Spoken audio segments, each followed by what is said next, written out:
Ladies and gentlemen, welcome back to the Jordan Oberg Show. Today we are on episode 5, and last time we talked about gratitude. That was a very big one. How to be thankful for things, the difference between being intellectually grateful, emotionally grateful, just stuff like that. So I felt like a really good topic to talk about today, as you guys probably saw by the title, is stewardship. We're talking about stewardship, entitlement, stuff like that, kind of branching off of the last episode, honestly, in my opinion. But we'll just jump straight into it. Honestly, it's been terrible. The snow has... If you guys prayed for snow last time, it didn't work, okay? Because the snow has been terrible, nonstop for 4 days straight. Today's the first day it didn't snow in the last almost week. So yeah, not a big fan. Not a big fan of the snow. Especially because my car is terrible in the snow. I think that's why I hate it so much, is because when my car is terrible, it makes it to where I literally can't drive in the snow. So maybe I need to buy a truck. If anyone wants to donate, I would like a Ford F450 dually. That's kind of like where I'm going with this. Probably not going to get it. Those trucks are so expensive. I didn't even realize like how expensive they are. So probably not going to get one. But, I'll be grateful for the sedan that I have.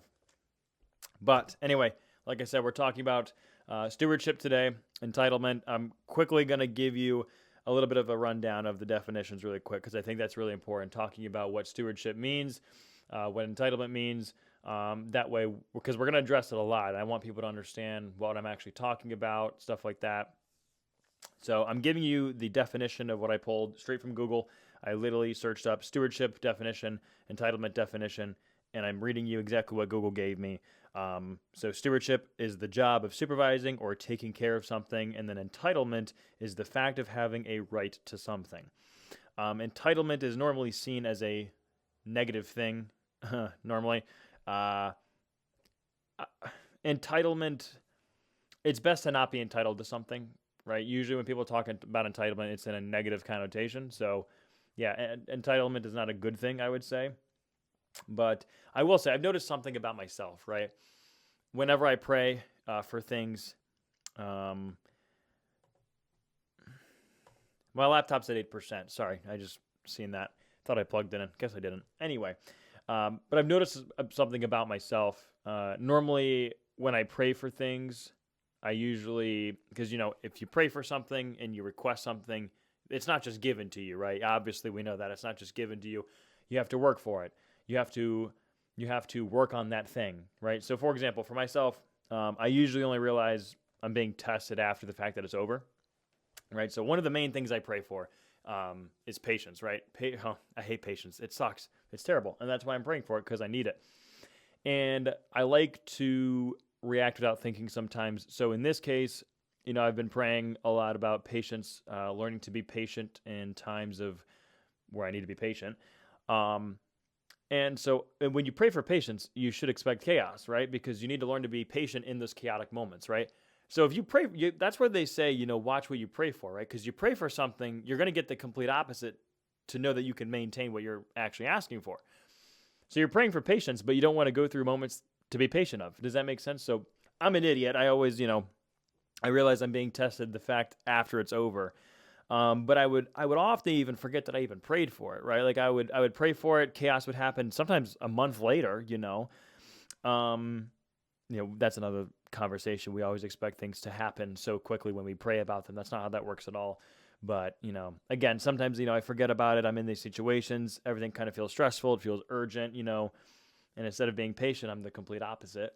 But it's always after the moment kind of passes that it hits me, It's like I literally prayed for this, and I asked God to give me the patience, to teach me the patience, and I completely did the exact thing, But again, He gave us that opportunity to grow, and sometimes we blow it, like myself, but, we learn.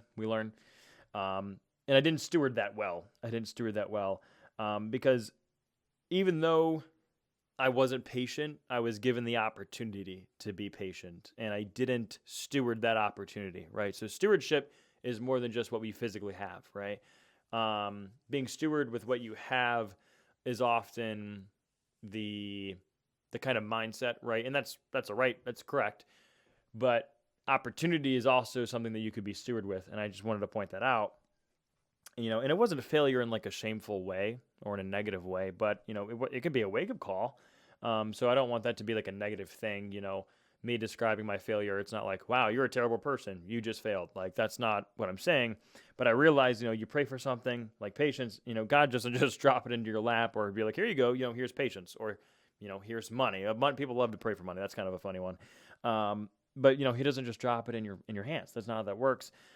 He gives you opportunities to practice it. If you pray for patience, expect chaos. Okay.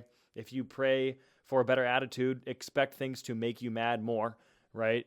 Again, more chaos. It's going to try and get under your skin. It's going to try to get into your emotions.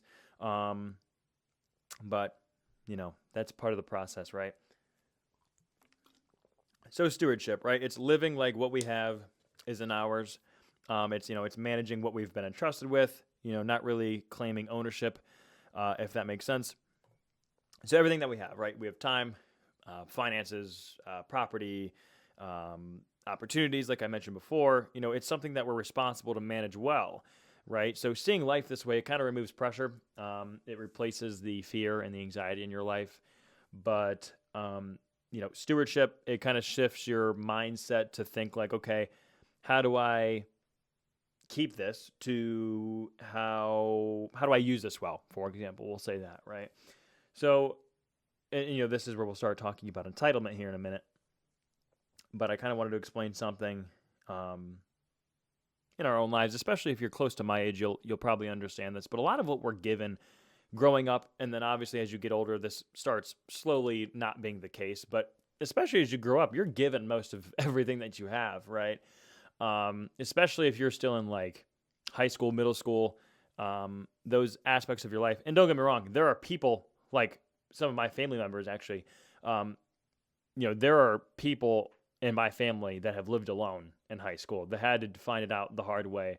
So I'm not saying that this applies to everyone because it doesn't, but I think the overwhelming majority would agree with this, that a lot of what we have isn't given to us. It wasn't earned. It was given to us. Right, the cars, sometimes even education, right? If your parents are paying for your college or something like that. Not saying you didn't earn your way into college, but I think you guys get where I'm going with this. Opportunities sometimes even, that's the case. But so much of something that we didn't earn, if that makes sense. This platform I have is a great example. I earned the following technically, but again, you guys connected with me, you guys understand, you guys listen, right? So you guys are actively engaging, and I think that's part of the gift, right? So yes, technically I earned it, but again, I think that's actually part of the gift. I would not claim and sit here that this is all me and everyone watching me is because of me. Not saying that, don't think that, anything like that. The environment that you grow up in, especially myself, given to me, didn't earn that, didn't do anything for that, you know what I'm saying? So being steward with those things is very important, right? I hate talking with a water bottle in my hand. Had to just take a sip, right? But the fact that people cared and listened and connected with my podcast, I think that is part of the gift. I don't think that's from me. So that part was a gift in my opinion. But I'll be honest, I think comparison is something that I've struggled with the most out of this entire conversation and this topic. But it's so easy to go on Instagram or TikTok or Snapchat and just look at what someone else has. Even, because here's the thing. Have you ever gotten something brand new? Christmas is coming around the corner. This is going to be great for the Christmas time. You're probably going to get something this Christmas you think is absolutely amazing. You've wanted it. You've been asking God for it. You're like, I want this for Christmas. You're going to get it on Christmas, and in a week you're not going to touch it again. Right? That happens a ton when you're younger. But I'm sure that happens to people of my age too. I'm not sure what that could be for some people. But I know that's a very big thing in general, right? A lot of people will get stuff for Christmas. They're on cloud nine for like a month, and then they never touch it again. Sometimes even shorter than that. But comparison is the hardest thing ever, especially when you get something you love, and then you look at what someone else has, and you're like, wow, that's really cool too. I wish I had that. But sometimes it's not even what you receive, like a physical item. Sometimes it's like positions, it's titles, it's location, If you're in Florida right now, or Arizona is my favorite state of all time. If you're in Arizona right now, I'm comparing the fact that you live in Arizona and I live here in the trash Ohio where it's freezing, but I have to be steward with where I'm at, if that makes sense. I'm not responsible for what someone else has, right? I'm responsible for what I was given, for what I was entrusted with, for things of that sort. So when I remember that everything in my life was entrusted with me, right? It wasn't earned, it wasn't deserved, but just trusted. And I think that kind of shifts my mindset, right? It helps pull me out of the comparison, if that makes sense, right? Because, what God has given me, it isn't supposed to look like someone or something that he gave someone else. Does that make sense? Our assignments are different. Our paths are different. My story is not going to look carbon copy like everyone else's story, and vice versa, right? Our timing's different, and our responsibilities are different, and I think that's a very important thing to remember and note. So instead of comparing, right, stewardship kind of plugs itself in there. Am I managing what I've been giving well? That kind of question starts to be raised in your head, not why don't I have what they have? You know what I'm saying? But so now I'm kind of flying through it because every time I say that this is going to be a quick topic, it ends up being 30 minutes. My last video was supposed to be a short topic. It was like 35 minutes. So not that there's anything wrong with that, but my laptop is dying and I have bullet points that I want to cover and I don't want to forget it. But obedience over feeling is the biggest thing, right? Society tells us, trust your emotions. Don't do that. Your emotions are not always right. And I hate when people think that they're always right. Well, my heart's telling me, dude, your heart's wrong sometimes. I'm not going to lie to you, okay? If you think your heart's always right, it's not, okay? I'm sorry.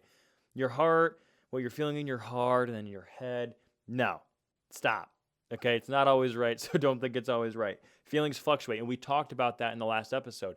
Feelings fluctuate, right? Because we talked to the difference about being intellectually grateful and emotionally grateful, right? I'm not going to lie to you, my laptop just died, so I just had to plug it in. But like I said, we were talking about this in the last episode, right? The difference between being intellectually grateful, emotionally grateful, feelings fluctuate. We talked about all these things in the last episode. And that's important, right? Emotions are often reactive. They're very short-term. They're temporary. They're not long-term. They're not long-term, basically, to keep it short, right? They're very inconsistent.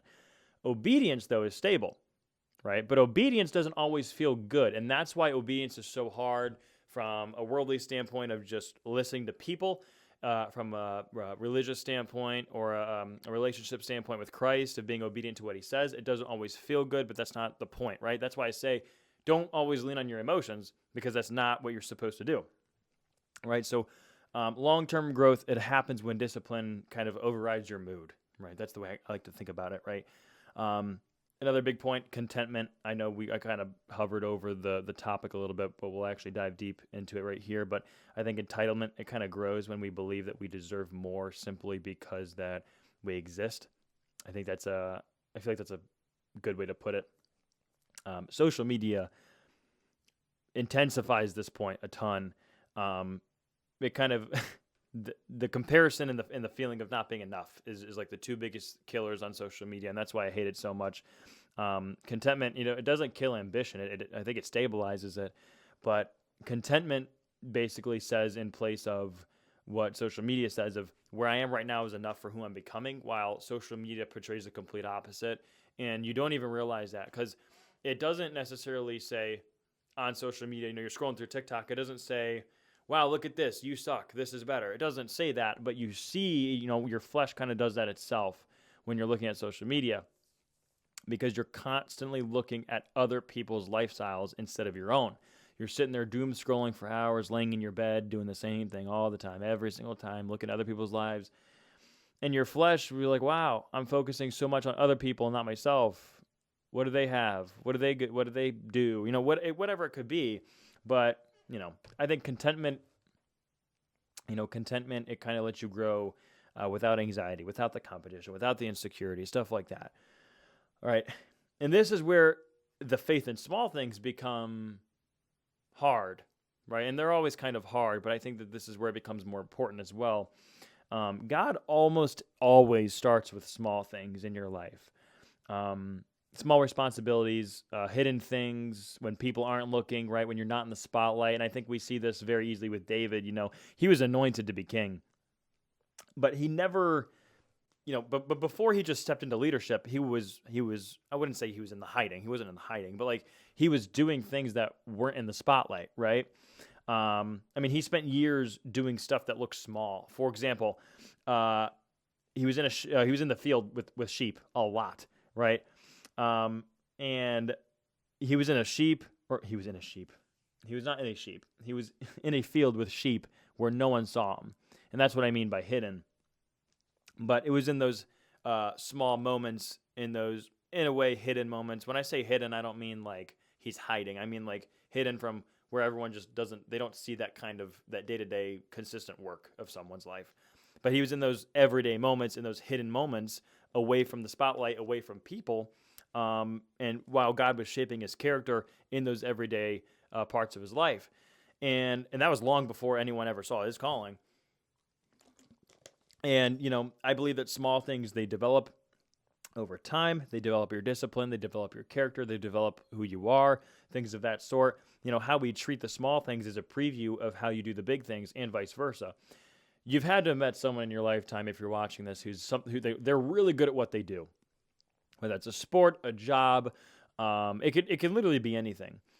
And usually when you find those kinds of people in your life, you realize how good they are at what they do, because of how they train and practice to what they do. Does that make sense? So what I mean is they usually will take the very small basic things of their craft and they treat it just as important as the big things that they're practicing, because they realize that every single thing that they do is important, right? Including the small things. And the small things is what people hate to do because it's small and not big. I get that. I hate it too sometimes. But you have to realize that doing the small things is what gets you to do the big things the right way. Right? Most people, they want big calling without small preparation. Again, it's normal, but we have to learn to not be that way. We have to learn to not be normal, right? Because we're not normal, right? We know that the world is against us in a way. So, right? We got to get out of that normal, the way of our flesh. Does that make sense? So I have a few bullet points that when I was making this, and I really wanted these few bullet points to be the main point of everything that I'm talking about, right? So 1, gratitude is a mindset. Don't rely on your emotions. Do not lean on your own understanding, right? That is in the Bible, right? Number 2, stewardship is a responsibility. It's your responsibility. It's my responsibility. It's everyone's responsibility. 3, action is the evidence, okay? I could sit here and say I'm going to do these things, but if I don't ever do them, it's kind of hard to believe, right? So action is the evidence. 4, without action, good intentions stay just intentions. Kind of leans back on what I was just saying, right? And number 5, stewardship, it requires asking, right? What am I doing with what I've been given right now? What step can I take today? Even small steps, they turn into big transformations over time, right? But you have to learn that the small things in life take time.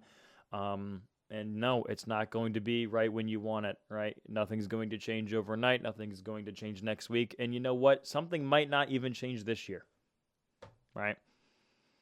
You could be watching this right now as we go into 2026, and it could not even happen in 2026. There's a chance. I don't know. I don't know your life. I don't know who's watching this right now, but I do know that it's not always on our time frame. And yeah, that hurts. Sometimes it's like, it doesn't hurt, but it's like, wow, like, come on, I want it to be fast. Again, we're impatient. Pray for that patience, right? But at the end of every single episode, I usually give like a weekly challenge. I don't know how many people actually do it or if they even get this far sometimes, but I'm going to give you a challenge right now. I want you to choose one area of your life, whether that's your job, that's your whatever kind of career it is, whether it's your time, whether it's your money, literally anything. Pick any area of your life. Don't pick all of them. Just pick one. All right. You don't have to save the world right now. But intentionally be steward with those things. Be steward in just one area. In just one area. Right? Don't try to do everything. Like I said, don't try to be the superhero. Just start with one. Start small. Small things. Start with the small thing. All right? Focus on faithfulness and not perfection, okay? Don't be the perfect guy. Like I said, it's really important when you're being steward, you're not trying to be the hero, all right? Don't be the hero in your life right now, okay? You already have the hero, all right? And he's telling you to be steward, right? So be a steward in one area. Like I said, money, time, financials, relationships, habits, opportunities, whatever that might be in your life. Find something to be steward about this week, okay? So I'm excited because I'm going to try to do this too. By the way, when I give these weekly challenges, I don't just tell you this and then kick rocks, right? I also try to do them. It's hard, right? They're not supposed to be easy, right? You grow in the hard things and in the small things, right? So do the small things this week in one of those areas. And I will be praying for everyone who watches this video. May God bless you, and you guys have a great week. Next week is Christmas. There will be an episode that is released next week, so don't worry about that. I think that will be Christmas Eve. I believe next Wednesday is Christmas Eve. Let me look. Yes. So today, or I'm sorry, a week from today will be Christmas Eve. An episode will be released at 7 o'clock still, so don't worry about it. But I will be praying, and yeah, may God bless you. May God bless you. May He watch over you. And please pray that the snow will be gone because I can't stand it. God bless you guys.